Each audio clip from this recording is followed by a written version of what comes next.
Hello students, तो कैसे हैं आप सब लोग। आई होप आप सब लोग ठीक होंगे।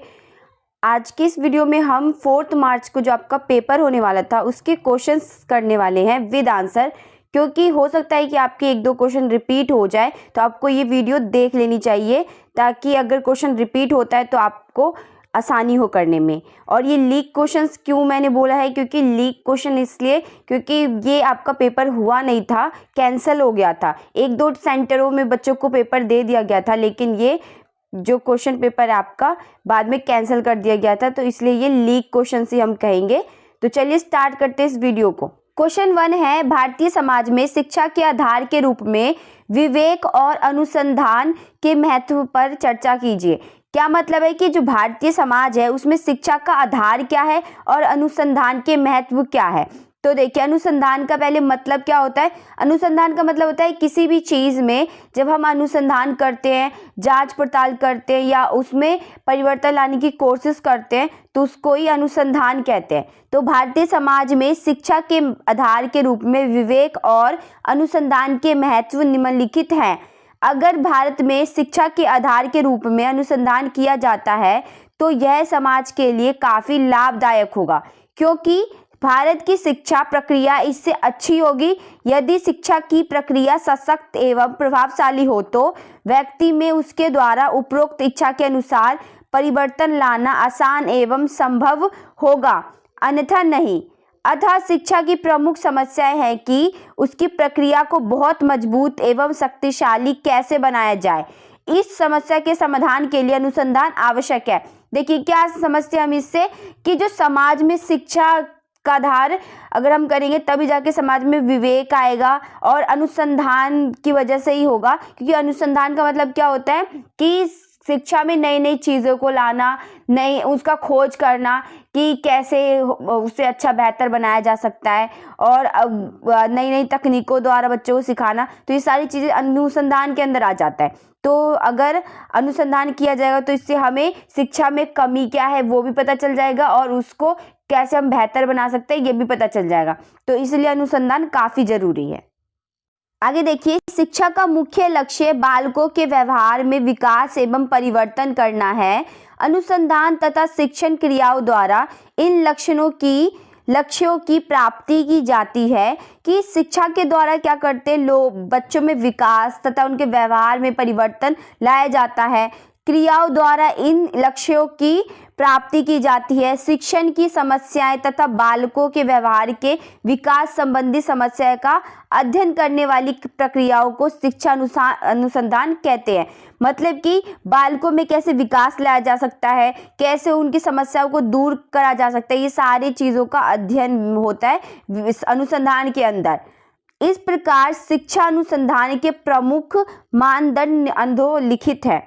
तो अब हम देखेंगे कि शिक्षा अनुसंधान के प्रमुख मानदंड क्या है। तो शिक्षा के क्षेत्र में नवीन तथ्यों की खोज, नवीन सिद्धांतों तथा सत्यों का प्रतिपादन करना, अर्थात नवीन ज्ञान की वृद्धि करना।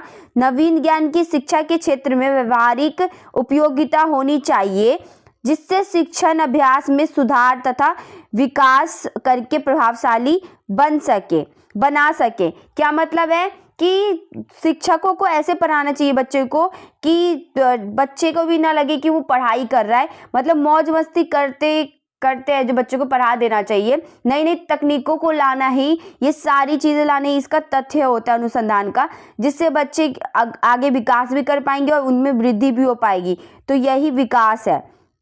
शिक्षा अनुसंधान की समस्या का स्वरूप इस प्रकार हो जिसका प्रत्यक्षीकरण किया जा सके, तभी उसकी उपयोगिता हो सकती है। आगे देखिए, अब कुछ विचारक हम देख लेते हैं। मोनरो के अनुसार शिक्षा अनुसंधान का अंतिम लक्ष्य सिद्धांतों का प्रतिपादन करना और शिक्षा के क्षेत्र में नवीन प्रक्रियाओं का विकास करना। क्या मतलब है कि मोनरो ने शिक्षा अनुसंधान में नवीन सिद्धांतों के प्रतिपादन के साथ उनकी उपयोगिता को भी महत्व दिया। शोध निष्कर्षों की व्यवहारिक उपयोगिता शिक्षा अनुसंधान का प्रमुख मानदंड माना जाता है।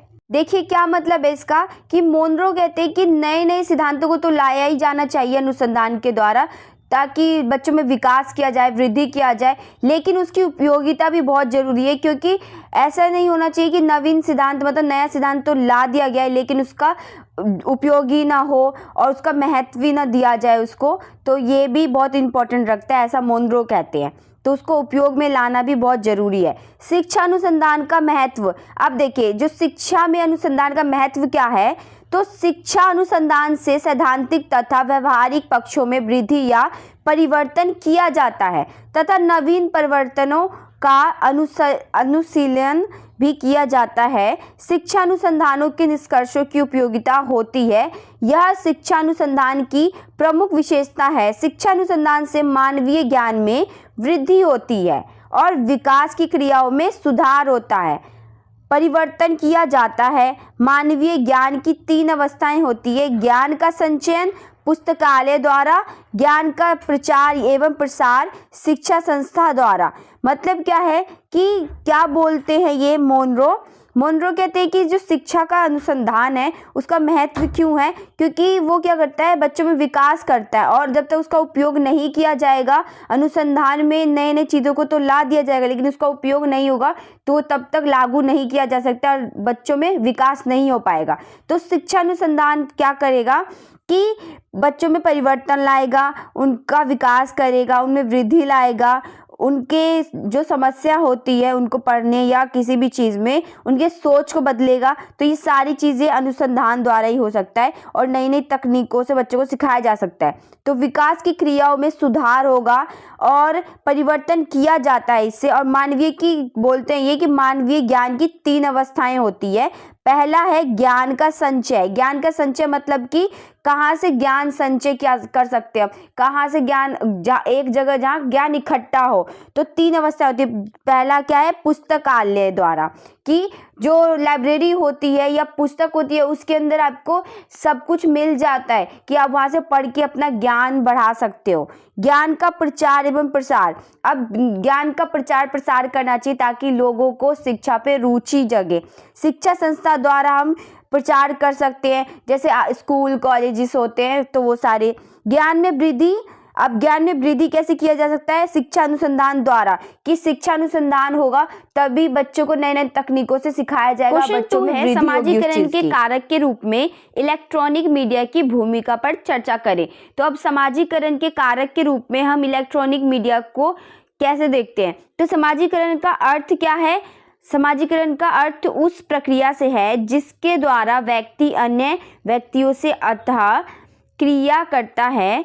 समाजीकरण आदतों, विश्वासों, रीति रिवाजों तथा परंपराओं एवं अभिवृत्तियों को सीखता है। इस क्रिया के द्वारा व्यक्ति जन कल्याण की भावना से प्रेरित होते हुए अपने आप को अपने परिवार, पड़ोस तथा अन्य सामाजिक वर्गों के अनुकूल बनाने का प्रयास करता है, जिससे वह समाज का एक श्रेष्ठ, उपयोगी तथा उत्तरदायी सदस्य बन जाए तथा उक्त सभी सामाजिक संस्थाएं तथा वर्ग उसकी प्रशंसा करते रहें। तो अब देखते हैं कि समाजीकरण की परिभाषा क्या है। तो प्राय मनुष्य एक साथ अनेक समाजों के सदस्य होते हैं। उन्हें इनमें से किसी भी समाज में समायोजन करने के लिए उसकी भाषा और व्यवहार प्रतिमानों को सीखना होता है। इस पूरी प्रक्रिया को समाजशास्त्री या समाजीकरण कहते हैं।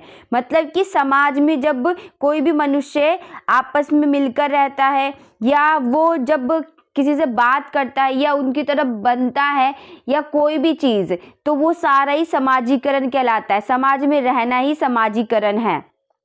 आगे देखिए, लोकतांत्रिक देशों में विधायिका, कार्यपालिका और न्यायपालिका के क्रियाकलापों पर नजर रखने के लिए मीडिया को चौथे स्तंभ के रूप में माना जाता है। 18वीं शताब्दी के बाद से खासकर अमेरिकी स्वतंत्रता आंदोलन और फ्रांसीसी क्रांति के समय से जनता तक पहुंचने और उसे जागरूक कर सक्षम बनाने में मीडिया ने महत्वपूर्ण भूमिका निभाई है।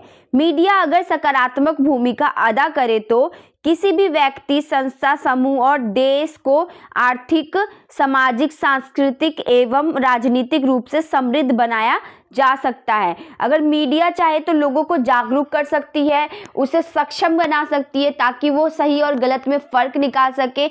मीडिया चाहे तो सामाजिक, सांस्कृतिक एवं राजनीतिक रूप से समृद्ध बना सकती है। आगे देखिए, वर्तमान समय में मीडिया की उपयोगिता, महत्व एवं भूमिका निरंतर बढ़ती जा रही है। कोई भी समाज, सरकार, वर्ग, संस्था, समूह, व्यक्ति मीडिया की उपेक्षा कर आगे नहीं बढ़ सकता। कि अगर वो मीडिया के बिना आगे बढ़ने की कोशिश करेगा वो तो नहीं बढ़ सकता, क्योंकि हर छोटी से छोटी खबर जनता तक पहुंचाने का काम मीडिया का होता है। और मीडिया ही का काम होता है कि वो हर एक गलत चीज़ को या सही चीज़ को लोगों को दिखाए ताकि लोग जागरूक हो और लोग सही गलत का फ़र्क कर पाए। तो आज के जीवन में मीडिया एक अपरिहार्य आवश्यकता बन गया है। अगर हम देखें कि समाज किसी कहते हैं तो यह तथ्य सामने आता है कि लोगों की भीड़ या असंबद्ध मनुष्य को हम समाज नहीं कह सकते। मतलब कि समाज में कोई मनुष्य ऐसा है जो लोगों से घुल नहीं रहा है, या जो परिवार में नहीं रहता, वो अकेला रहता है, या वो किसी से बात करना पसंद नहीं करता है, तो वो उसका समाज में कोई भी संबंध नहीं है, उसे असंबद्ध मनुष्य कहेंगे। समाज का अर्थ होता है संबंधों का परस्पर ताना बाना, जिसमें विवेकवान और विचारशील मनुष्य वाले समुदाय का अस्तित्व होता है। जिसमें जो मनुष्य होता है वो सबसे मिलकर रहता है या बातचीत करता है या आदान प्रदान किसी भी चीज़ का करता है, तो वो समाजीकरण होता है। वो समाज में मनुष्य रह रहा है तो उसी से मनुष्य का संबंध होता है समाज में। तो मीडिया का इसमें क्या रोल है आगे हम देखेंगे।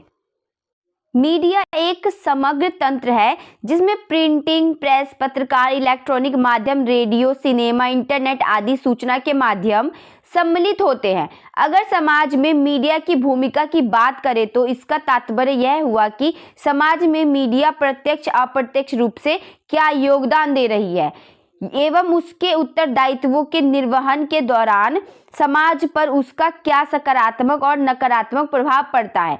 तो प्रभाव पर गौर करने पर स्पष्ट होता है कि मीडिया की समाज में शक्ति, महत्ता एवं उपयोगिता में वृद्धि, इसके सकारात्मक प्रभावों में काफ़ी अभिवृद्धि हुई है। लेकिन साथ साथ इसके नकारात्मक प्रभाव भी उभर कर सामने आए हैं। कि सकारात्मक प्रभाव तो हम देखते हैं कि अच्छाई तो है ही मीडिया में, लेकिन क्या बुराइयां हैं वो हमें पता करना है। तो मीडिया ने जहां जनता को निर्भीकता पूर्वक जागरूक करने, भ्रष्टाचार को उजागर करने, सत्ता पर तार्किक नियंत्रण एवं जनहित कार्यों की अभिवृद्धि में योगदान दिया। तार्किक मतलब होता है कि कोई भी मुद्दे पर सवाल उठाना, तर्क करना, तो उसे तार्किक कहते हैं। तो देखिए, अभिवृद्धि में योगदान देना, किसी भी जनहित में, जन कल्याण में अपना योगदान देना भी आ जाएगा इसके अंदर। तो वही लालच, भय, द्वेष, स्पर्धा, दुर्भावना एवं राजनीतिक कुचक्र के जाल में फंसकर अपनी भूमिका को कलंकित भी किया है। क्या मतलब है कि कई मीडिया वाले ऐसे होते हैं या कई ऐसे न्यूज़ चैनल होते हैं जो गलत दिखाते हैं या गलत न्यूज़ को बताते हैं, वो सही चीज़, सच्चाई सामने नहीं लाते हैं। तो ऐसे भी मीडिया वो होते हैं। तो कुछ सकारात्मक तो प्रभाव पड़ते ही हैं लोगों पर, कुछ नकारात्मक यही पड़ते हैं कि उनको गलत इन्फॉर्मेशन मिल जाती है, या फिर हम कहें तो वो राजनीतिक कुचक्र में फंस जाते हैं, वो राजनीति को बहुत बुरा मानने लग जाते हैं, वो लालच करते हैं, उनमें द्वेष हो जाता है, वो उनमें भय की भावना हो जाती है, डर हो जाता है। क्योंकि कोई भी हम न्यूज़ देखते हैं तो उससे हमें, अगर वो अच्छी न्यूज़ होती है तो हमें खुशी होती है, लेकिन वो बुरी न्यूज़ होती है तो कहीं ना कहीं हमारे मन पे उस चीज़ का प्रभाव पड़ता है। तो वही नकारात्मक और सकारात्मक सारे पहलू देखने को मिलती है हमें मीडिया में। आगे देखिए, व्यक्तिगत या संस्थागत निहित स्वार्थों के लिए जर्नलिज्म को अपनाना, ब्लैकमेल द्वारा दूसरों का शोषण करना, चटपटी खबरों को तवज्जो देना, खबरों को तोड़ मरोड़ कर पेश करना, दंगे भड़काने वाली खबरें प्रकाशित करना, घटनाओं एवं कथनों का द्व्यर्थी रूप प्रदान करना। मतलब कि कोई भी घटना हो गया तो उसका दो अर्थ निकाल देते हैं वो, कि इस वजह से हुआ होगा, मतलब अपनी मर्जी से कुछ भी कहानी बना लेते हैं। कई बार ऐसा होता है, हर बार नहीं होता, लेकिन कई ऐसे न्यूज़ चैनल होते हैं जो ऐसी अफवाह फैलाते हैं। भय या लालच में सत्तारूढ़ दल की चापलूसी करना कि कोई भी ऐसा पार्टी है तो उसके मतलब कि जा के बोलना कि ये पार्टी हो सकता है जीतेगी या ऐसे कुछ बोलना, तो लोगों पे कहीं ना कहीं उनको लगता है कि अच्छा ये ऐसे बोल रहे तो वो ठीक ही होगा। तो ये सारी चीज़ें भी होती हैं। अनावश्यक रूप से किसी की प्रशंसा और महिमा मंडन करना और किसी दूसरे की आलोचना करना जैसे अनेक अनुचित कार्य आजकल मीडिया द्वारा किए जा रहे हैं। दुर्घटना एवं संवेदनशील मुद्दों को बढ़ाकर चढ़ाकर पेश करना, ईमानदारी, नैतिकता, कर्तव्य निष्ठा और साहस से संबंधित खबरों को नज़रअंदाज करना आजकल मीडिया का एक सामान्य लक्षण हो गया है। मीडिया के इस व्यवहार से समाज में अव्यवस्था और असंतुलन की स्थिति पैदा होती है। तो कई बार ऐसे होता है कि असंतुलन की स्थिति कैसे पैदा हो जाती है कि लोग भड़क जाते हैं और लोग उस पर विरोध करना स्टार्ट कर देते हैं और अपनी राय देते हैं, तो क्या होता है ऐसे दंगे फसाद हो जाते हैं। तो हम कह सकते हैं कि जो मीडिया है वो अच्छी भी हमारे लिए और कई बार बुरी भी बन जाती है। तो दोनों पहलू हमें देखने को मिलते हैं मीडिया के। क्वेश्चन 3 है, शिक्षा के लक्ष्यों को आधार तय करने में स्वतंत्रता और समानता जैसे संवैधानिक मूल्यों की भूमिका होती है। तो अब क्या हमें बताना है कि शिक्षा के लक्ष्य को पूरा करने में स्वतंत्रता और समानता के संवैधानिक मूल्य क्या है। तो भारतीय संविधान एक आदर्श संविधान है। इसमें नागरिकों के हितार्थ ऐसे सभी प्रावधान किए गए हैं जिनसे उनके हितों की रक्षा हो, उनकी स्वतंत्रता और समानता सुनिश्चित हो तथा उनको विकास और प्रगति के अवसर मिले। भारतीय संविधान की प्रस्तावना में लिखा गया है कि हम भारत के लोग भारत को एक प्रभुत्व संपन्न लोकतंत्रात्मक गणराज्य बनाने तथा सब नागरिकों को न्याय, सामाजिक, आर्थिक तथा राजनीतिक स्वतंत्रता, विचार, अभिव्यक्ति, विश्वास, धर्म, पूजा की समानता, प्रतिष्ठा तथा अवसर की समानता को प्राप्त कराने तथा उन सभी में बंधुत्व जिससे व्यक्ति की गरिमा तथा राष्ट्रीय एकता बनी रहे को बढ़ाने के लिए अपनी संवैधानिक सभा में आज 26 नवंबर 1949 को इसके द्वारा इस संविधान को स्वीकार करते हैं, अधिनियमित करते हैं तथा इस संविधान को अपने को अर्पित करते हैं। मतलब कि संविधान के प्रस्तावना में लिखा हुआ है कि आप किसी के भी अधिकार को खत्म नहीं कर सकते हो और उसको सामाजिक, आर्थिक, न्याय, ये सब चीज़ों की समानता मिलेगी, पूजा की समानता मिलेगी, धर्म की समानता मिलेगी, हर चीज़ की समानता मिलेगी, कहीं भेदभाव नहीं होगा और ये सारा एक दूसरे को हम देंगे। मतलब ऐसा नहीं है कि सिर्फ मेरे लिए समानता है, दूसरों के लिए भी मैं समानता के बारे में सोचूंगी। ये भी मेरा क्या है, प्रस्तावना में लिखा हुआ ये सारी चीज़ें कि ये हमारा ये क्या है, हक है, या हम बोलेंगे हमारा ये कर्तव्य है, निष्ठा है कि हम कर्तव्य हमारा है कि हम दूसरे के भी अधिकार को खत्म ना करें। दूसरे का जैसे हमारा अधिकार है वैसे दूसरों को भी अधिकार मिला हुआ है उस चीज़ का। तो ये हमारी प्रस्तावना में दिया हुआ है। आगे देखिए, भारतीय संविधान की प्रस्तावना अमेरिका के संविधान पर आधारित है। निसंदेह अमेरिका तथा भारतीय संविधान की प्रस्तावना में कुछ अंतर है, परंतु कुछ बातों में समानता भी पाई जाती है। अमेरिका का संविधान भी हम अमेरिका के लोग से आरंभ होता है तथा इसमें भी न्याय और स्वतंत्रता जैसे लक्षण पाए जाते हैं। संविधान में प्रमुखतया लोकतंत्र, समाजवाद, धर्मनिरपेक्षता और नागरिकों के अधिकारों, कर्तव्यों से संबंधित मूल्यों को महत्वपूर्ण स्थान दिया है। मतलब कि लोगों के अधिकारों की बात की गई है, उसमें भी धर्मनिरपेक्षता की बात की गई है, लोगों के नागरिकों के अधिकारों की बात की गई है, कर्तव्यों की बात की गई है। तो इन सब चीज़ों के अधिकार के बारे में हमें देखने को मिल जाता है अमेरिका के प्रस्तावना में भी और हमारे प्रस्तावना में भी। आगे देखिए, अब स्वतंत्रता कैसे हेल्प करता है शिक्षा के आधार को तय करने में। हमारे संविधान मूल्यों में स्वतंत्रता का क्या महत्व दिया हुआ है। तो स्वतंत्रता एक ऐसी अवस्था को स्थापित करती है जिससे मनुष्य का पूर्ण विकास हो सकता है। भारतीय संविधान में सब नागरिकों को समान रूप से स्वतंत्रता दी गई है। प्रत्येक नागरिक को भाषण देने या विचार प्रकट करने की स्वतंत्रता, बिना हथियार शांतिपूर्वक इकट्ठे होकर किसी भी समस्या पर विचार प्रकट करने की स्वतंत्रता, संस्था या संगठन बनाने की स्वतंत्रता, संपूर्ण भारत में कहीं भी भ्रमण करने की स्वतंत्रता, कहीं भी निवास करने की स्वतंत्रता, बसने की स्वतंत्रता, संपत्ति अर्जित करने की स्वतंत्रता दी जाती है। इन स्वतंत्रताओं का वर्णन मौलिक अधिकारों में किया गया है। इनकी सुरक्षा का प्रबंध भी किया जाता है। मतलब कि अगर इनमें से किसी भी अधिकार का आपका हनन होता है, स्वतंत्रता का अगर हनन होता है, तो आप पूरा है, आपको हक है कि आप अदालत जा सकते हो। तो इसका सुरक्षा करने का भी प्रबंध किया गया है। संसद का कानून एवं राष्ट्रपति का आदेश या अध्यादेश इनका उल्लंघन नहीं कर सकते हैं, कि राष्ट्रपति तक इसका उल्लंघन नहीं कर सकते, क्योंकि संविधान में दिया हुआ है ये। निसंदेह 24वें संशोधन से संसद को अधिकारों में संशोधन करने का अधिकार मिल गया है, कि 24वें संशोधन में हमें इस चीज़ का अधिकार मिल गया था कि संविधान में या किसी अधिकार में अगर हमें संशोधन कर सकते हैं। संशोधन का मतलब होता है कि उसमें कुछ बदलाव लाना, उसमें चेंज करना, अगर कुछ गलत है तो उसे सही करना, या कोई चीज़ ऐड करना है, अधिकार या कोई भी नियम ऐड करना है, तो उसमें हम कर सकते हैं, तो उसे संशोधन कहते हैं। तो 24वें संशोधन में हमें संसद से ये अधिकार मिल गया था कि हम संशोधन कर सकते हैं। अभी तक इन स्वतंत्रताओं पर आंच नहीं आई है। तो अभी तक हम देखें तो स्वतंत्रता पे कोई आंच नहीं आई है। आगे देखिए अब हमने क्या पढ़ा कि स्वतंत्रता क्या होता है। अब स्वतंत्रता हमें संविधान देता है, लेकिन अब शिक्षा में इसका क्या जरूरी वो आधार होता है। तो स्वतंत्रता किसी भी इंसान को, किसी भी बच्चे को पढ़ने में मदद करता है, क्योंकि हर किसी को अधिकार मिला हुआ है कि वो स्वतंत्र है, तो वो पूरा स्वतंत्र है कि वो पढ़ सकता है। ऐसा नहीं है कि उसे रोका जाएगा कि आप नहीं पढ़ सकते हो, या किसी कास्ट का रिलेट कर लो कि मान लो नीचे जाति का तो वो नहीं पढ़ सकता, उसे कैद करके रखा जाएगा। नहीं, सबको पढ़ने का अधिकार है और वो पढ़ के आगे बढ़ सकता है, वो नौकरी ले सकता है। इन सब चीज़ों की स्वतंत्रता मिली हुई है। तो आप इससे रिलेट करके लिख सकते हो आगे खुद से बना के।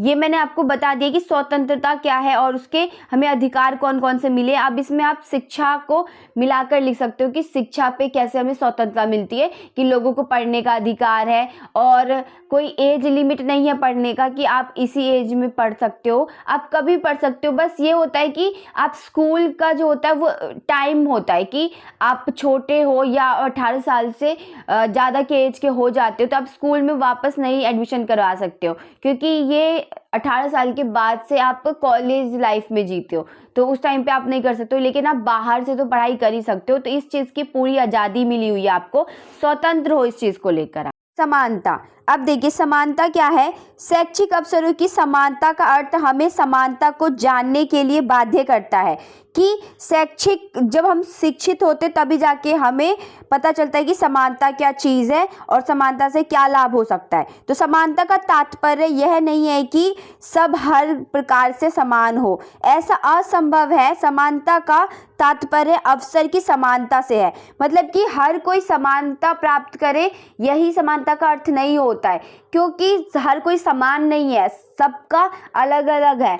मतलब कि आप ये बोल सकते हो कि जो गरीब होते हैं अगर उतना ही चीज़ अमीर को दिया जाएगा तो वो कहीं से भी समान नहीं होगा ना, क्योंकि उसको जो गरीब है उसे ज़्यादा चीज़ की ज़रूरत है और अमीर को कम, क्योंकि अमीर के पास पहले से ही वो चीज़ है जो चीज़ उसे चाहिए था, लेकिन गरीब के पास नॉर्मल चीज़ें भी नहीं है, खाने के लिए खाना तक नहीं है। तो सरकार को सबसे ज़्यादा हेल्प गरीबों की करनी चाहिए, उसके बाद जितना अमीरों की ज़रूरत है उतना ही उनकी हेल्प करनी चाहिए। तो इसलिए हर कोई समान नहीं होता, सबकी ज़रूरत अलग अलग होता है, इस वजह से ही समानता भी अलग अलग होती है सबके लिए। बस ये है कि समानता सबके लिए इक्वल कहाँ होता है, वहाँ पर होता है इक्वल जहाँ पर हमें ज़रूरत होती है। जैसे कि अगर नीची जाति और ऊंची जाति पर भेदभाव किया जा रहा है तो वहाँ पे इक्वालिटी है सबको, किसी भी धर्म को मानने के लिए इक्वालिटी है, मतलब कि आपको इक्वल माना जाएगा। आपको किसी भी आप किसी भी रिलीजन से हो तो आप किसी भी धर्म को मान सकते हो, किसी भी धर्म की पूजा कर सकते हो आप, मतलब कि भगवान की पूजा कर सकते हो आप, इसमें कोई रोक टोक आपको नहीं करेगा। तो इन सब चीज़ों में आपको इक्वालिटी मतलब कि समानता मिली हुई है। लेकिन हम समानता का मतलब सिर्फ सबको समान चीज़ें मिले उससे ही नहीं है। समानता का मतलब होता है अवसर की समानता, कि सबको इक्वल अवसर की समानता मिलनी चाहिए। राज्य की ओर से सबको समान समझा जाए, जाति, रंग, नस्ल, धर्म आदि के कारण किसी के साथ भेदभाव न किया जाए, किसी वर्ग या समुदाय या संप्रदाय को किसी विशेष अधिकार न दिए जाए। मतलब कि ऐसा ना हो कि कोई जो धर्म है या कोई भी वर्ग है उसको विशेष अधिकार दे दिया जाए, तो इससे क्या होगा, दूसरे के धर्म को या दूसरे रिलीजन को या दूसरे जाति को बहुत ज़्यादा क्या हो जाएगा कि उससे असमानता हो जाएगा इससे। तो अतः असमानता का तात्पर्य ऐसी परिस्थितियों के अस्तित्व से है जिनके कारण सब व्यक्तियों को विकास के समान अवसर प्राप्त हो, कि सरकार है जो सबको समान अवसर दे, कि इस अवसर की समानता में कभी भी भेदभाव ना करे, तो वही समानता है। सामाजिक भेदभाव का अंत हो सके, साथ ही सामाजिक न्याय की स्थापना हो, कि सामाजिक न्याय की स्थापना मतलब क्या है कि सबको समान तौर पे न्याय मिलने का पूरा हक है, कि ऐसा नहीं है कि एक अमीर आदमी है उसका कोई गुनाह है तभी भी है जो उसको छोड़ दिया जाएगा, और एक गरीब आदमी है या नीची जाति का है तो उसको उसका गुनाह नहीं भी है तभी भी उसे पकड़ लिया जाएगा, तो ये चीज़ बिल्कुल असमान हो जाएगा। इसीलिए इस समानता का मतलब होता है कि सबको अवसर की समानता देना और किसी भी तरह भेदभाव ना करना ही समानता कहलाता है। क्वेश्चन 4 है, पॉलो फ्रे के शिक्षा पर दिए विचारों के संदर्भ में शिक्षक की भूमिका पर मनन करें। क्या मतलब है कि पॉलो फ्रे ने क्या बताया था शिक्षकों के बारे में, शिक्षक की भूमिका क्या बताई थी शिक्षा में। तो शिक्षा दर्शन के जगत में जो पॉलो फ्रे है उनका नाम सबसे ऊपर माना जाता है, और उनका जन्म जो है 1920 में हुआ था, लैटिन अमेरिका के सबसे घनी आबादी वाले देश ब्राजील में हुआ था। और वह अपने देश में चले जो साक्षरता अभियान है, जो लोगों में स्किल्स डेवलपमेंट का था, उसका अभियान में उन्होंने घनिष्ठ रूप से, बहुत आप कहोगे कि घनिष्ठ मतलब कि बहुत जोरदार तरीके से जो उन्होंने भूमिका निभाई थी। इस दौरान उन्होंने अपने देश के विभिन्न भागों का दौरा किया। इस दौरान उन्होंने काम के दौरान होने वाले शोषण को गहराई से देखा, समझा और उसका विश्लेषण किया। इसके बाद इस निष्कर्ष पर पहुंचे वो कि शिक्षा भी राजनीति है। जिस तरह राजनीति वर्गीय में बटा है, मतलब कि वर्ग में बटा हुआ है, उसी तरह शिक्षा भी वर्गीय होती है। मतलब क्या है कि जैसे राजनीति वर्गों में बटा है वैसे ही शिक्षा भी वर्गों में बटा हुआ है। उनकी एक किताब का प्रकाशन ग्रंथ शिल्पी ने किया। इसका शीर्षक है आलोचनात्मक चेतना के लिए शिक्षा। इसका राम किशन गुप्ता ने काफ़ी अच्छा अनुवाद किया, और इसका किताब का पहला हिस्सा जो था वो स्वतंत्रता के व्यवहार के रूप में शिक्षा था, और इसमें पहला टॉपिक जो था वो संक्रमणशील समाज था। प्रस्तुत है इसका एक अंश कि जो संक्रमणशील समाज है उसका एक अंश प्रस्तुत किया गया है इस किताब में। आगे देखिए, शिक्षा के उद्देश्य। फ्रेरे के अनुसार शिक्षा का कार्य दुनिया को बदलने के उद्देश्य के लिए सचेत क्रिया के माध्यम से व्यक्तियों को मानवीकरण करना है। क्या मतलब है कि फ्रेरे कहते हैं कि जो शिक्षा है वो क्या काम करता है, दुनिया को बदलने का काम करता है, और वो इन बहुत सारी क्रियाओं द्वारा, मतलब बहुत सारे काम के द्वारा, वो काम के माध्यम से व्यक्तियों को बदलने की कोशिश करते हैं, कि उसका मानवीकरण करते हैं। मतलब मानवीकरण का मतलब होता है कि किसी भी इंसान में इंसानियत लाना, कि अच्छाई लाना, बुराई को हटाना, तो ये सारी चीज़ें होती है मानवीकरण, कि वो उसमें कोई भाव रहे, कि ऐसा ना हो अगर कोई किसी की हेल्प चाहिए उसको, या वो किसी को हेल्प करना चाहता है तो वो करे, वो अपने आप में ना रहे, ये होता है। तो ऐसी प्रक्रिया में जो शिक्षा है वो तटस्थ नहीं हो सकती है, क्योंकि जो तटस्थ का मतलब होता है वो होता है अपने आप से मतलब रखना, कि किसी और की चीज़ में दाखिला ना देना या दूसरे के मामले में टांग न अड़ाना। तो तटस्थ मतलब ये होता है कि अपने आप से मतलब रखना। तो यही कहते फ्रेरे कि अगर ऐसा है तो इस प्रक्रिया में तो जो शिक्षा हो तटस्थ नहीं हो सकती है, यह तो वर्चस्व या मुक्ति का साधन हो सकता है। मतलब कि क्योंकि वर्चस्व में कौन रखता है हमें, जो तानाशाह होता है। तानाशाह मतलब कि जैसे जो आपके टीचर होते हैं या जो शिक्षा को चला रहा है, जो भी एजुकेशन सिस्टम को चला रहा है, तो वो हम पे वर्चस्व कर रहा है, तो ये होता है। और मुक्ति का साधन हो सकता है, तो ये मुक्ति का साधन भी हो सकता है। शिक्षाप्रद प्रक्रिया उन लोगों को पालतू बनाती है जहां मौन की एक प्रमुख संस्कृति मौजूद होती है। मतलब कि चुप रहने के लिए हमेशा कहा जाता है। इस संस्कृति में लोगों को यह सिखाया जाता है कि शासक अभिजात वर्ग द्वारा उन्हें जो कुछ दिया जाता है, अभिजात वर्ग हम किसे कहते हैं, जो अमीर वर्ग होते हैं उसे हम अभिजात वर्ग कहते हैं, या जिसका हम पे वो हुक्म चल रहा होता है वो अभिजात वर्ग कहलाता है। तो जो अभिजात वर्ग है उनके द्वारा जो कुछ दिया जाता है उसे बिना किसी सवाल के स्वीकार कर ले, इसलिए उनकी सामाजिक वास्तविकता के बारे में उनकी समझ उस तक सीमित है जो उन्हें सिखाया जाता है, कि उनकी सोच वहीं तक रहती है जहाँ तक उनके टीचर उनको सिखाते, उससे आगे जाती ही नहीं है। और स्वीकार करने और विश्वास करने के लिए कहा जाता है। फ्रायर के शैक्षिक विचारों की निम्नलिखित महत्वपूर्ण रचनाएं हैं। तो शिक्षा उत्पीड़न से मुक्ति का एक सांस्कृतिक साधन है। मतलब क्या है कि फ्रेरे कहते हैं कि जो शिक्षा है उसके उत्पीड़न से, मतलब कि उसका जो वो हम पे जो हुक्म जमाता है, उसके उत्पीड़न जो हम पे पड़ता है, तो उसका जो दबाव हम पे पड़ता है, उस शिक्षा के उत्पीड़न से मुक्ति का जो एक तरीका है वो है सांस्कृतिक साधन। इसे शिक्षार्थियों को अपनी वास्तविकता के निर्माता बनने के लिए उपकरण देना चाहिए, कि जो वो अपने वास्तविकता को दिखा सके, निर्माण कर सके अपने असली रूप का, उसके लिए उनको एक उपकरण मिलनी चाहिए। शिक्षा हमेशा एक राजनीतिक कार्य है, यह राजनीतिक रूप से तटस्थ नहीं हो सकता, कि शिक्षा जो है वो राजनीतिक का कार्य है, क्योंकि जो राजनीतिक होता है वो कभी भी अपने आप से मतलब नहीं रखता है, वो दूसरे की टांग में मतलब दूसरे के मामले में इंटरफेयर करता ही करता है। तो इसलिए शिक्षा कभी भी तटस्थ नहीं हो सकती है। यह या तो वर्चस्व या मुक्ति का साधन हो सकता है, या तो ये हमेशा वर्चस्व करता है किसी पे, या किसी को मुक्त कर सकता है। तो ये दो ही चीज करता है, ऐसा कहा है फ्रेरे ने। आगे देखिए अब शिक्षक की भूमिका और सीखने की स्थिति क्या है। तो समतावादी शिक्षक छात्र संबंध, जो समतावादी शिक्षक होते हैं और छात्र का जो संबंध होता है वो क्या है फ्रायर के अनुसार। तो फ्रायर के शिक्षा शास्त्र की एक अनूठी विशेषता शिक्षक और शिक्षार्थी के बीच समतावादी सम्मानजनक संबंध है, कि जो शिक्षक होता है और जो छात्र होता है उनके बीच में एक सम्मानजनक आदर का भाव होता है। शिक्षक छात्र का रिश्ता क्षैतिक और लोकतांत्रिक है, जो आपसी स्वीकृति और विश्वास के माहौल में फल रहा है। मतलब कि आपस में शिक्षक और छात्र विश्वास करते कि छात्र विश्वास करता है कि शिक्षक मुझे पढ़ाएगा तो मैं कुछ भी कर सकता हूँ, और शिक्षक ये छात्र से रखता है कि छात्र अच्छे से पढ़ेगा तो उसका भी नाम रोशन होगा।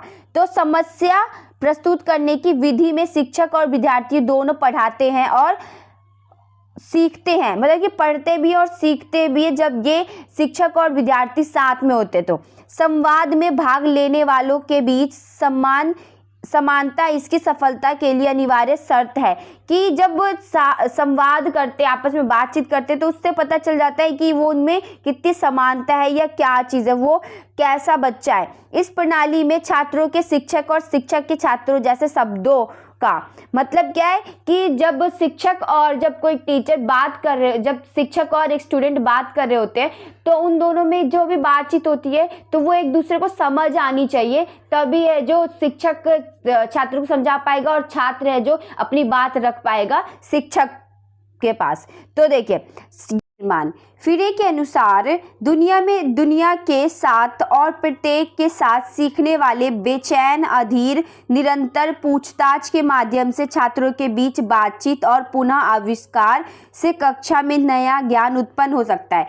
क्या मतलब है कि छात्र जब एक दूसरे से बात करते हैं या शिक्षक जब छात्रों से बात करता है तो इस माध्यम से क्या होता है, जो बच्चा है वो ज़्यादा सीख पाता है और नए नए तरीकों का ज्ञान होता है उसको। ज्ञान के सह निर्माण की सुविधा के लिए शिक्षकों को छात्रों के ज्ञान का सम्मान करना चाहिए, ताकि जो छात्र है वो अपने आप को छोटा ना समझे और वो ऐसा ना अपने आप को समझे कि मैं बेवकूफ़ हूँ, उसमें कॉन्फिडेंस आ सके। इसलिए शिक्षकों को हमेशा छात्र का सम्मान करना चाहिए, उसे उल्टा सीधा नहीं बोलना चाहिए। अपने स्वयं ज्ञान की सीमाओं के प्रति विनम्र रहना चाहिए शिक्षक को, कि शिक्षक को गुमान नहीं करना चाहिए, अभिमान नहीं करना चाहिए कि उसके पास उसको इतना सारा ज्ञान है। शिक्षा जीवन की तैयारी नहीं बल्कि जीवन ही है, इस कथन पर चर्चा करें। तो देखिए क्या है बोला इसमें, कि जो शिक्षा है वो जीवन की तैयारी नहीं होती है बल्कि जीवन ही होती है। ऐसा क्यों बोला गया है, इसका आंसर देखते हैं। शिक्षा मनुष्य के भीतर अच्छे विचारों का निर्माण करती है, मनुष्य के जीवन का मार्ग प्रशस्त करती है, बेहतर समाज के निर्माण में सुशिक्षित नागरिक की भूमिका महत्वपूर्ण होती है। मतलब कि एक पढ़े लिखे इंसान की भूमिका बहुत होती है समाज में। इंसानों में सोचने की शक्ति होती है, इसीलिए वो सभी प्राणियों में श्रेष्ठ होता है। कि जो जानवर होता है वो इतना सोच विचार नहीं सकता है, वो सही गलत में फ़र्क नहीं निकाल सकता है, लेकिन इंसान को वो शक्ति मिली है कि वो सही गलत का फ़र्क निकाल सकता है। लेकिन अशिक्षित मनुष्य की सोच जो होती है वो पशु के समान होती है, मतलब कि जानवर के समान हो जाती है। वो सही गलत का फैसला नहीं कर पाता है। इसलिए शिक्षा मानव जीवन के लिए जरूरी है, जो उसे ज्ञानी बनाती यहाँ पे बनाती है आएगा। ठीक है।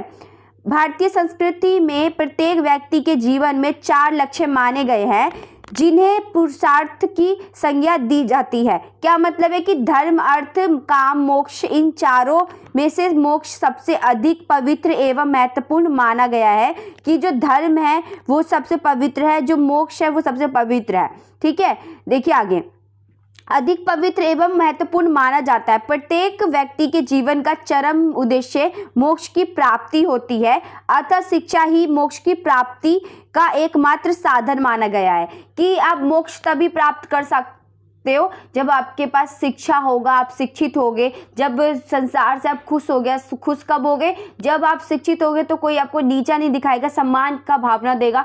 तो और आप अच्छा आर्थिक स्थिति भी आपकी अच्छी होगी, आपको जब जॉब लग जाएगा किसी अच्छे पोस्ट पे तो सब आपकी तारीफ करेंगे। तो एक तरीके से वो आपके लिए मोक्ष ही होगा। तो इसलिए कहा गया कि जो शिक्षा है वो मोक्ष की प्राप्ति ही है।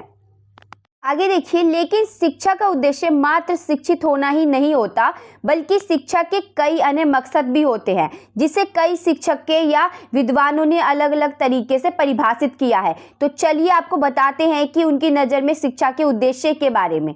तो महात्मा गांधी कहते हैं, जो शिक्षा से मेरा का तात्पर्य है कि बालक और मनुष्य के शरीर, मन तथा आत्मा के सर्वोत्कृष्ट विकास से है। क्या मतलब है कि महात्मा गांधी कहते हैं जो बालक है और जो मनुष्य है, मतलब क्या, जो बालक है और मनुष्य उनके शरीर से भी उनका अभिप्राय है शिक्षा का, मन से भी है, आत्मा से भी है, सर्वांगीण विकास से भी है। मतलब सभी तरह से हमारे शरीर का जो विकास होता है वो शिक्षा ही कहलाता है। आप बोल सकते हो जो एक छोटा बच्चा होता है वो उसकी सोचने की क्षमता उतनी नहीं होती जितने की बड़ों की होती है। तो इस वजह से शरीर का जैसे जैसे विकास होता है वैसे वैसे हमारा जो शिक्षा है वो भी बढ़ता है। तो इसलिए शिक्षा का मतलब सिर्फ हमारे शिक्षित हो जाने से ही नहीं है, बल्कि हमारा पूरा शरीर का डेवलप होना भी शिक्षा है। स्वामी विवेकानंद कहते हैं कि मनुष्य की अंतर्निहित पूर्णता की अभिव्यक्ति ही शिक्षा है। कि जो अंदर से पूरा हो जाए मनुष्य, उसे ही कैसे बात किया जाता है, किसी अभिव्यक्ति ही शिक्षा है। कि किसी से बात करना और अपने मन को शुद्ध करना, यही स्वामी विवेकानंद कहते हैं कि शिक्षा है। राधा मुकुंद मुखर्जी कहते हैं कि प्राचीन काल में शिक्षा मोक्ष के लिए आत्मा ज्ञान का साधन थी। इस प्रकार शिक्षा जीवन के अंतिम उद्देश्य यानी मोक्ष प्राप्ति का साधन मानी जाती है। जॉन डुई कहते हैं कि शिक्षा व्यक्ति के उन सभी भीतरी शक्तियों का विकास है जिससे वह वातावरण पर नियंत्रण रखकर अपने उत्तरदायित्वों का निर्वाह करता है। क्या मतलब है कि शिक्षा लोगों को आर्थिक स्थिति में भी मदद करता है, ठीक होने में शक्ति देता है उनको। जो शिक्षित लोग होते हैं उनको पावरफुल माना जाता है हमारे समाज में। और जो हमारा वातावरण है उसको नियंत्रण करने में मदद करता है, मतलब कि संभालने में भी मदद करता है शिक्षा। तो ऐसा कहते हैं जॉन डुई। अब देखिए आगे, पेस्टालॉजी कहते हैं कि शिक्षा मानव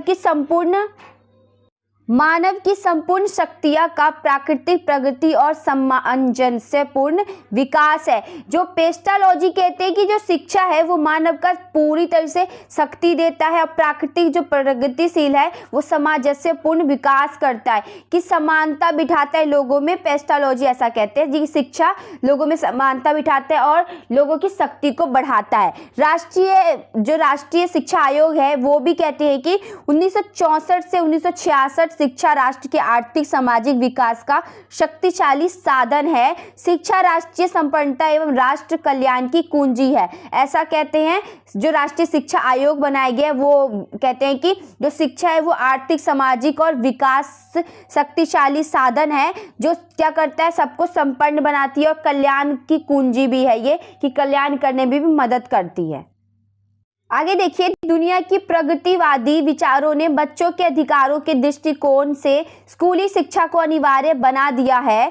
राष्ट्रीय पाठ्यचर्या की रूपरेखा 2005 के मुताबिक शिक्षा के व्यापक लक्ष्य है, जैसे बच्चों के भीतर विचार और कर्म की स्वतंत्रता विकसित करना, दूसरों के कल्याण और उनकी भावनाओं के प्रति संवेदनशीलता पैदा करना और बच्चों को कई नई परिस्थितियों के प्रति लचीले और मौलिक ढंग से पेश आने में मदद करना, कि बच्चों को अच्छा शिक्षा देना, बच्चे को विकास करवाना, बच्चे के मन में है जो दूसरे के लिए आदर प्रकट करना, दूसरे की हेल्प की भावना रखना। तो ये सारी चीज़ शिक्षा है जो प्रोवाइड करवाती है बच्चे में।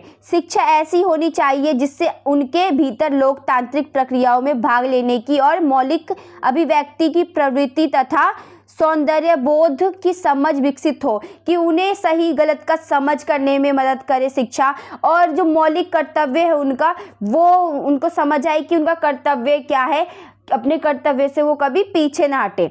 साथ ही आर्थिक प्रक्रियाओं व सामाजिक बदलाव की ओर कार्य करने व उसमें योगदान देने की क्षमता भी विकसित हो सके, ताकि वो समाज में अपना योगदान दे सके। समाज को कैसे आगे ले जा सकते हैं हम, कैसे है जो डेवलप कर सकते हैं अपने कंट्री को, तो ये सारी चीज़ों का ज्ञान देना भी शिक्षा का उद्देश्य है। वैदिक काल में शिक्षा का उद्देश्य आदर्श और महान था, लेकिन समय के साथ साथ शिक्षा के उद्देश्यों में भी परिवर्तन होता रहा है। वैदिक काल में जहाँ शिक्षा अध्यात्म, संगीत, वेद, उपनिषद, राजनीति और रण कौशल होता है कि जो रण में अपना जैसे तलवारबाजी हो गया या कुश्ती हो गया, तो ये सारी चीज़ें रण कौशल में आ जाती है। तो रण कौशल आदि पर आधारित हुआ करती थी। मध्यकाल में शिक्षा का उद्देश्य धर्म के प्रचार प्रसार के लिए हो गया।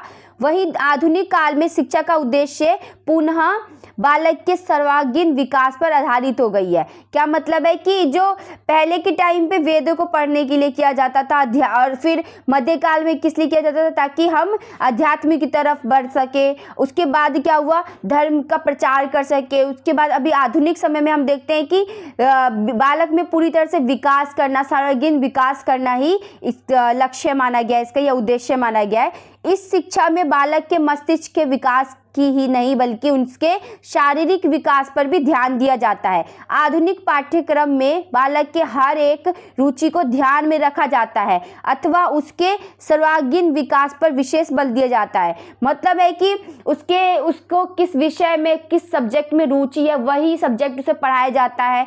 उसके शारीरिक उसका विकास हो पा रहा है कि नहीं, उस पर भी ध्यान दिया जाता है। तो पहले से बहुत शिक्षा बदला है, जिसमें चरित्र निर्माण, व्यक्तित्व का विकास, नागरिक और सामाजिक कर्तव्यों का पालन, सामाजिक सुख और कौशल की उन्नति, राष्ट्रीय संस्कृति का संरक्षण और प्रसार शामिल है, कि अपनी संस्कृति को भी बचाए रखना चाहिए। ये सारी चीजें बच्चों में सिखाई जाती है शिक्षा के द्वारा।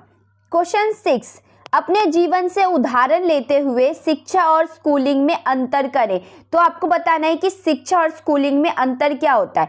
तो स्कूल और शिक्षा के अंतर के बीच का आधार यह है कि स्कूल शिक्षा प्राप्त करने का एक तरीका है, हालांकि लोग स्कूल और शिक्षा को इस तरह से नहीं देखते हैं, इसलिए स्कूल और शिक्षा दो शब्द बन गए हैं। क्या मतलब है कि जो स्कूल है और जो शिक्षा है वो एक ही चीज़ है। दोनों का मतलब यही है कि एक तरीका है जो सिखाता है हमें एक चीज़।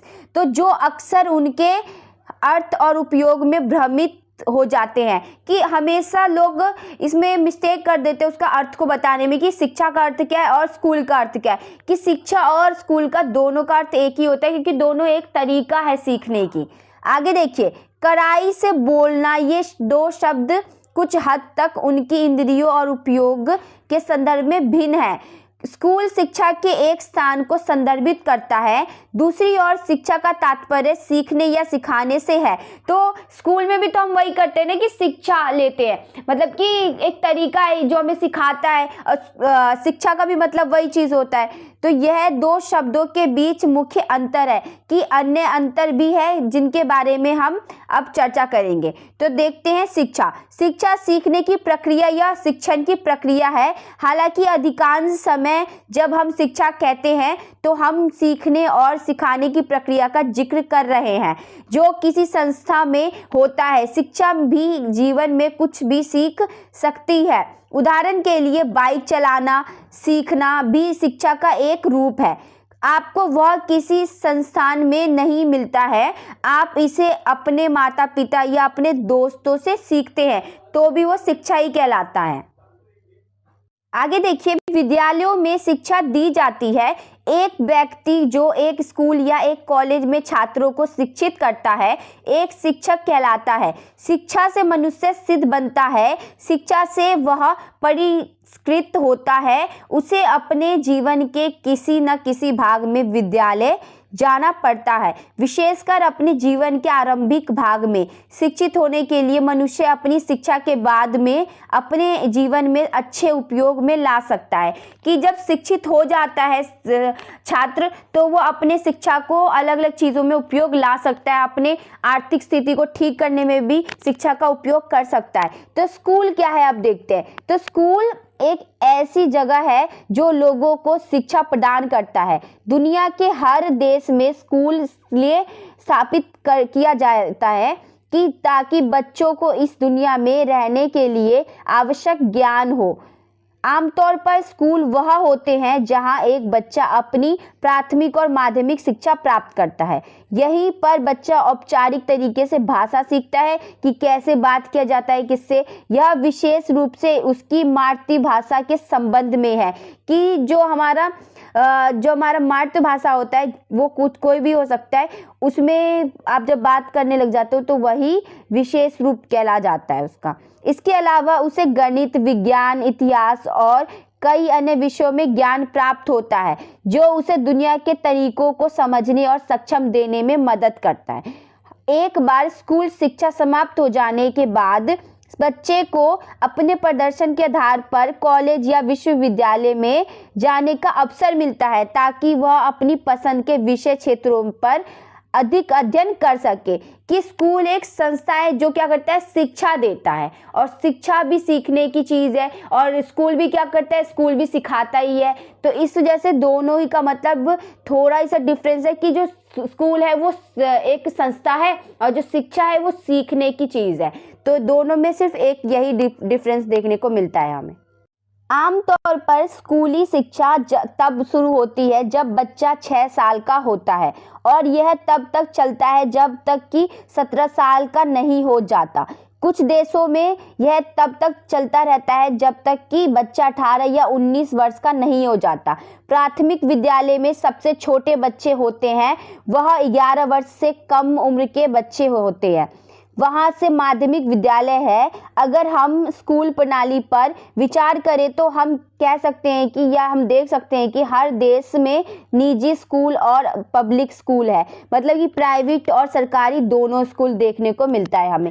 पब्लिक स्कूल सरकार द्वारा चलाए जाते हैं और सभी स्कूल समान सुविधाओं को साझा करते हैं क्योंकि एक शासी निकाय निर्णय लेता है कि जितने भी सरकारी स्कूल है वो कोई एक चला रहा होता है और वही आदेश देता है उनको कि कैसे कैसे ये सिस्टम को चलाना है। आमतौर पर हम इन सभी स्कूलों का पाठ्यक्रम एक जैसा होता है कि आप देखते हो जो सरकारी स्कूल होता है वो सब में एनसीईआरटी होता है ज़्यादातर, तो हम देखते हैं कि एक ही पाठ्यक्रम देखने को मिलता है हमें इसमें। निजी स्कूलों में एक निजी बोर्ड स्कूलों के संबंध में निर्णय लेता है और जो निजी स्कूल होता है उसमें एक निश्चित बोर्ड होता है जिसमें वो निर्णय लेता है किसी भी चीज़ का। तो छात्रों को ऐसे स्कूल में पढ़ने के लिए अधिक शुल्क देना पड़ता है। तो क्या होता है कि उन्हें पैसा ज़्यादा देना पड़ता है क्योंकि वो एक स्पेशल बोर्ड होता है जो वो सारी शिक्षा व्यवस्था उनका करवाता है, जिस वजह से क्या होता है कि वो ज़्यादा पैसे लेते हैं बच्चों से। विद्यालय किसी भी प्रकार का ही का भी हो, सभी विद्यालय सभी बच्चों को शैक्षिक अवसर प्रदान करने के उद्देश्य से बनाए जाते हैं। कि जरूरी नहीं है कि सरकारी स्कूल है कि प्राइवेट स्कूल है। हाँ, बस ये फर्क है कि जो सरकारी स्कूल होता है उसके अंदर कहते हैं कि सही से पढ़ाया नहीं जाता, प्राइवेट स्कूल में सही से पढ़ाया जाता है। तो सिर्फ ये डिफरेंस होता है। अगर जो शिक्षा व्यवस्था है उसे ठीक कर दिया जाए, अच्छे से पढ़ाया जाए, तो दोनों का एक ही लक्ष्य है कि बच्चों को पढ़ाना। आगे देखिए, अब हम देखते हैं कि स्कूल और शिक्षा में अंतर, एक शॉर्ट देख लेते हैं इसका। तो स्कूल और शिक्षा की परिभाषा, शिक्षा सिखाने की प्रक्रिया या शिक्षण की प्रक्रिया है। स्कूल एक ऐसा स्थान है जो शिक्षा प्रदान करता है। प्रकृति क्या है इसकी, जो शिक्षा एक प्रक्रिया है, यह भी एक पेशा है। मतलब क्या है कि जो शिक्षा एक काम है या एक क्रिया है जिसके जरिए बच्चा सीखता है। स्कूल एक संस्था है। हालांकि स्कूली शिक्षा शब्द शिक्षा की प्रक्रिया को संदर्भित करता है कि जो स्कूल का जो शिक्षा होता है वो शिक्षा का एक तरीका को बताता है। संरचना क्या है इसका, जो शिक्षा औपचारिक होती है जब हम इसे किसी संस्थान से प्राप्त करते हैं। हालांकि जब हमारे जीवन में लोग हमें सिखाते हैं तो वह अनौपचारिक हो जाता है। ठीक है, तो विद्यालय शिक्षा के क्षेत्र में एक औपचारिक संस्था है। अन्य संस्था भी है। इसके अलावा हम देख सकते हैं कि जो विद्यालय के अलावा भी बहुत सारे कोचिंग सेंटर होते हैं जो हमें सिखाते हैं, तो वो भी शिक्षा के संस्था ही में ही आ जाते हैं। कवरेज क्या है, शिक्षा शब्द में विषयों का एक विशाल क्षेत्र शामिल है, क्योंकि सभी विषय और चीजें जो हम सीखते हैं इसके अंतर्गत आते हैं। कवरेज मतलब होता है किसी भी टॉपिक को आप जब कवर करते हो तो उसे कवरेज कहते हैं। तो शिक्षा को कवर करना ही, शिक्षा शब्द को विषयों में पढ़ाना ही कवरेज कहलाता है। स्कूल में शिक्षा जितना बड़ा क्षेत्र शामिल नहीं है। स्कूल शिक्षा का केवल एक स्तर है। कि जो स्कूल है वो शिक्षा का बड़ा कोई क्षेत्र नहीं है, बल्कि वो सिर्फ एक स्तर माना जाता है, एक स्टेप माना जाता है जिससे बच्चे सीख सकते हैं। सार्वजनिक और निजी, सार्वजनिक और साथ और निजी शैक्षणिक प्रणालियां भी होती है, जो हमने पढ़ा कि गवर्नमेंट स्कूल और प्राइवेट स्कूल होती है। सरकारी और निजी स्कूल भी होते हैं। ये दो शब्दों अर्थात स्कूल और शिक्षा के बीच अंतर है। अब आप समझ सकते हैं कि विद्यालय शिक्षा नामक विशाल क्षेत्र का एक भाग है, इसलिए कोई भी स्कूल और शिक्षा का पर्यायवाची के रूप में उपयोग नहीं कर सकता है। तो हम कभी भी इसका उपयोग नहीं कर सकते, क्योंकि जो स्कूल है वो एक संस्था है और जो शिक्षा है वो एक तरीका है सीखने का। तो ये फर्क है इन दोनों में, तो हम कभी भी इसका पर्यायवाची तौर पे उपयोग नहीं कर सकते। क्वेश्चन 7 है, शिक्षा के लक्ष्य और बच्चे की प्रकृति के संदर्भ में रूसो के परिप्रेक्ष्य का आलोचनात्मक विश्लेषण करें। तो रूसो का शिक्षा दर्शन इस पर आधारित है, प्रत्येक वस्तु उस समय तक अच्छी होती है जब तक वह कर्ता के हाथों से निकली है, पर मनुष्य के हाथों में आते ही वह बुरी हो जाती है, ऐसा कहते हैं रूसो। तो रूसो के शिक्षा दर्शन का यही मूल मंत्र है कि उन्होंने तत्कालीन कृत्रिम की आलोचना की है और कहा है कि झूठ, उदासीनता तथा बेईमानी से मानव जो है उसका पतन हो जाता है। रूसो के अनुसार प्रकृति, मनुष्य और पदार्थ से ये तीन शिक्षा के साधन है। जो प्रकृति है और जो मनुष्य है, जो पदार्थ है, वो तीन चीज क्या है, शिक्षा के साधन है जो हमें शिक्षा देता है। वह बच्चे की प्रवृत्तियां तथा योग्यताएं का बहुत आदर करते थे, क्योंकि उनका मानना था कि बच्चे के ये गुण प्रौढ़ों गुणों से भी भिन्न होते हैं। प्रौढ़ मतलब होते हैं कि जो बड़े हो जाते हैं, तो बड़े लोगों को कहते हैं प्रौढ़। तो जो प्रौढ़ों से भी अधिक वो बच्चों को प्यार करते थे। शिक्षक को इनकी अवहेलना नहीं करनी चाहिए। बच्चे को छोटा प्रौढ़ नहीं समझना चाहिए, क्योंकि जो प्राप्त प्रौढ़ के लिए लाभदायक हो सकती है वह बच्चों के लिए हानिकारक हो सकती है। कि जरूरी नहीं है कि जो बड़ों के लिए अच्छा है वो बच्चों के लिए भी अच्छा हो। तो ये चीज रूसो कहते हैं। आगे देखिए, बच्चे के मस्तिष्क में ऐसा असंबद्ध ज्ञान नहीं देना चाहिए जिससे उसे कोई रुचि ना हो। रूसो की शिक्षा निषेधात्मक है। उनके अनुसार बालक को 12 वर्ष की अवस्था तक किसी प्रकार की औपचारिक शिक्षा नहीं देना चाहिए, बल्कि उन्हें प्रकृति के साथ छोड़ देना चाहिए, ताकि बालक का सम विकास के लिए उचित अवसर मिल सके, कि वो खुद विकास कर सके सोच समझकर, कि क्या वो प्रकृति में घुल मिल सके। किसी का दूसरे का जोर नहीं पड़ना चाहिए उस बालक पर। तो उनका मानना है कि शिक्षा हमें प्रकृति, मनुष्य तथा वस्तुओं से मिलती है।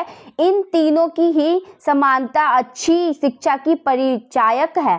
मतलब कि अगर हमारे में समानता है और अगर हमारे मनुष्य, प्रकृति और जो ये वस्तु है, ये तीन ही क्या करते हैं, मनुष्य में या बालक में अच्छी शिक्षा देती है, यही इसकी परिचालक है। तो प्रकृति में सदैव ही नहीं बनती, इसलिए मनुष्य को मनुष्य अथवा नागरिक बनने के लिए किसी एक का चुनाव करना होगा। रूसो का चुनाव मनुष्य की ओर है और इसलिए वह प्राकृतिक शिक्षा को सामाजिक शिक्षा से अच्छा मानते हैं। क्यों मानते हैं? जो प्रकृति हमें सिखाते है वो अच्छा शिक्षा है, ना कि जो इंसान हमें सिखाता है वो अच्छा शिक्षा है। तो रूसो ने शिक्षा को 4 भागों में बांटा है।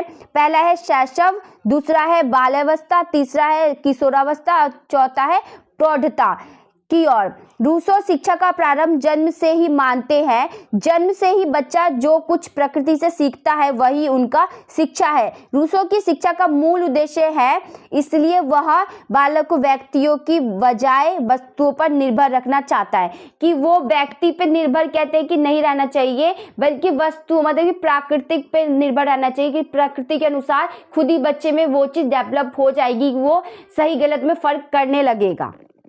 आगे देखिए, रूसो के शिक्षा का उद्देश्य, जीवन का अर्थ केवल सांस भर लेना नहीं है, जीवन कर्म है, अपने अंगों, ज्ञानेंद्रियों, क्षमताओं तथा अपने अंगों का प्रयोग करना ही जीवन है, जो हमें जीवित रहने की अनुभूति कराता है। जीवन का अधिक अनुभव रखने वाला व्यक्ति वह नहीं है जो अधिक दिन तक जीवित रहता है, परंतु वह व्यक्ति जिसने पूर्णतः से जीवन का अनुभव किया है।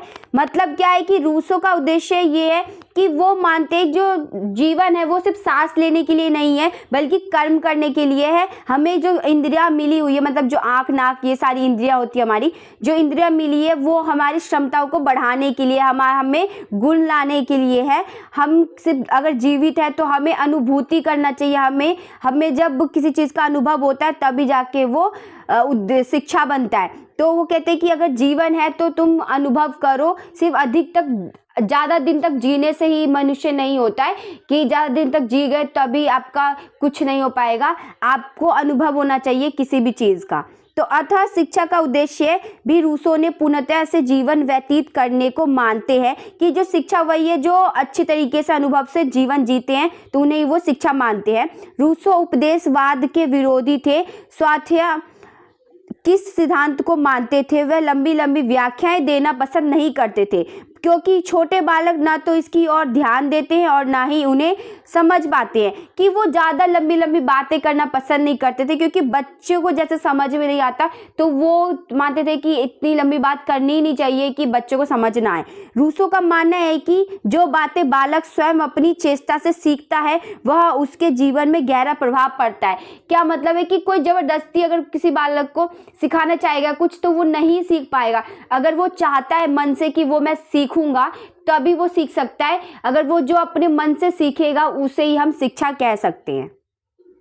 आगे देखिए, अब रूसो के शैक्षिक विचारों का आलोचनात्मक विश्लेषण करते हैं। तो समाज विरोधी, अब इनका जो विचार था वो समाज विरोधी क्यों था? रूसो के विचार असामाजिक था। उन्होंने सभ्यता तथा सामाजिक व्यवस्था के विरुद्ध आवाज उठाई और प्रकृति अवस्था को आदर्श अवस्था माना। मतलब कि वो समाज के तरीके से विरोधी कर रहे, क्योंकि वो कह रहे कि कोई भी बच्चे को सिखाए ना, वो खुद ही सीखेगा, वो नेचर से सीखेगा, प्रकृति से सीखेगा। तो इसीलिए मानते हैं कि जो रूसो था, रूसो का विचार असामाजिक था, वो समाज से दूर हटते थे।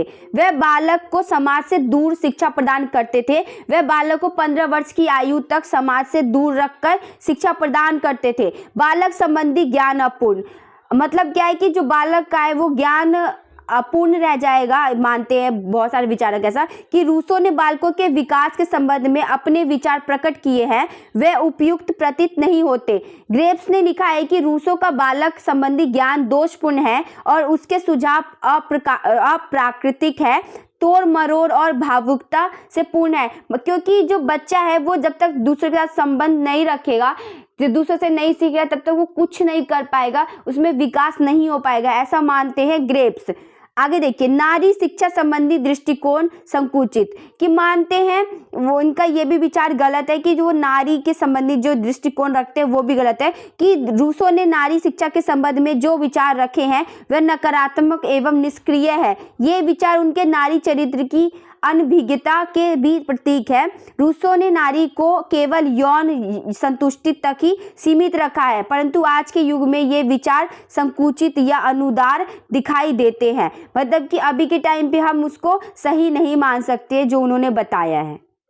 आगे देखिए, प्राकृतिक अनुसंधान का अनुशासन का सिद्धांत दोषपूर्ण। रूसो का प्राकृतिक अनुशासन का सिद्धांत अनुपयुक्त, क्योंकि प्रकृति अपने क्रियाकलापों में कठोर एवं घातक हो सकती है, अतः बालक को बच्चा समझकर ही दंड दिया जाना चाहिए।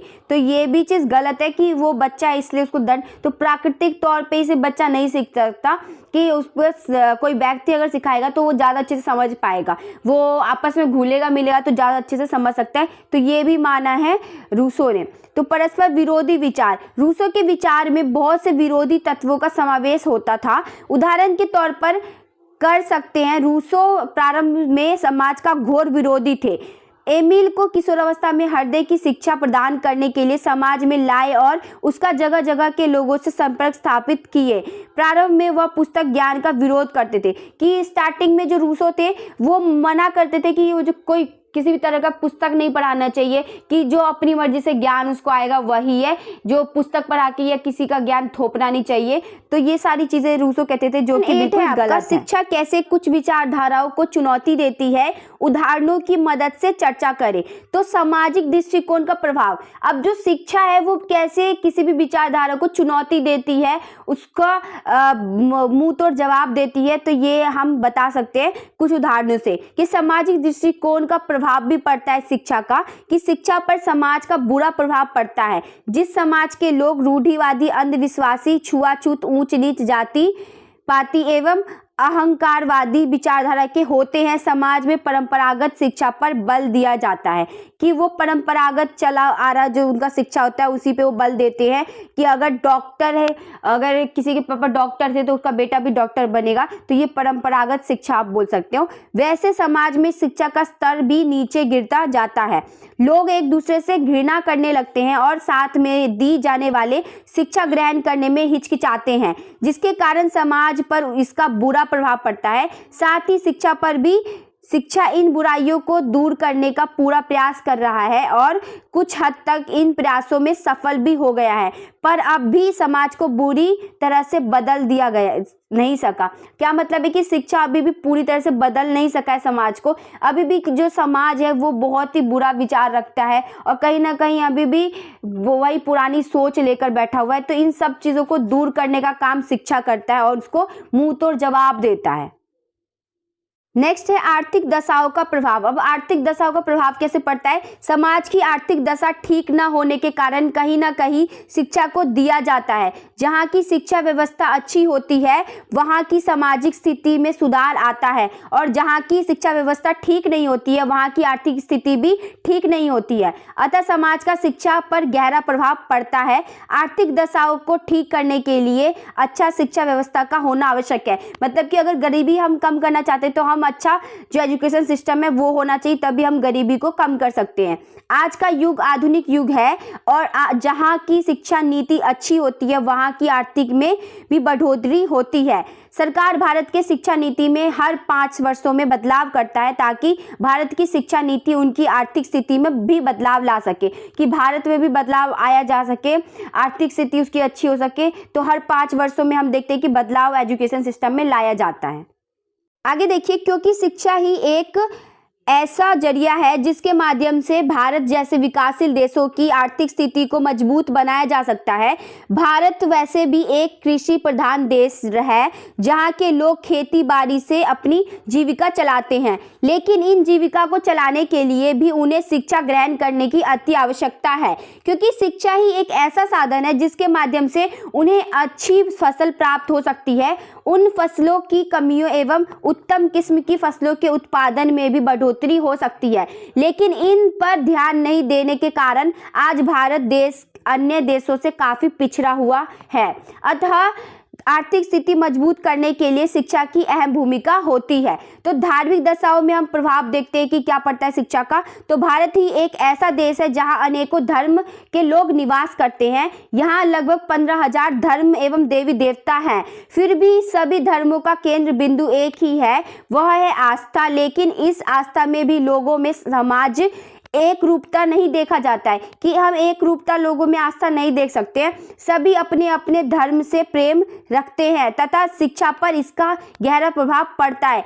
आज के युग में समाज की धार्मिक विचारों एवं मान्यताओं पर समाज पर गहरा प्रभाव पड़ता है, जिससे समाज में धार्मिकताओं जाती है। क्या मतलब है कि इससे क्या होता है कि धार्मिक जो कहर है वो आ जाता है और सब धर्म के लिए ही लड़ते रहते हैं। बालक को केवल अपने धर्म की शिक्षा दी जाती है, उन्हें अपने धर्म से प्रेम तथा दूसरे के प्रेम से घृणा करना सिखाया जाता है। शिक्षा व्यवस्था अपने धर्म के अनुसार की जाती है। इन सभी कारणों से समाज में शिक्षा का गहरा प्रभाव पड़ रहा है और लोगों में टकराव एवं अलगाव पैदा हो रहा है। तो शिक्षा कहीं ना कहीं क्या हो रहा है कि शिक्षित हो रहे हैं लेकिन गलत तरीके से शिक्षा दिया जा रहा है, जिस वजह से और हम देख सकते हैं कि कहीं ना कहीं हमारा लेवल और डाउन होता जा रहा है, गिरता जा रहा है, क्योंकि जो सही शिक्षा है वो नहीं दी जा रही है, गलत शिक्षा दी जा रही है।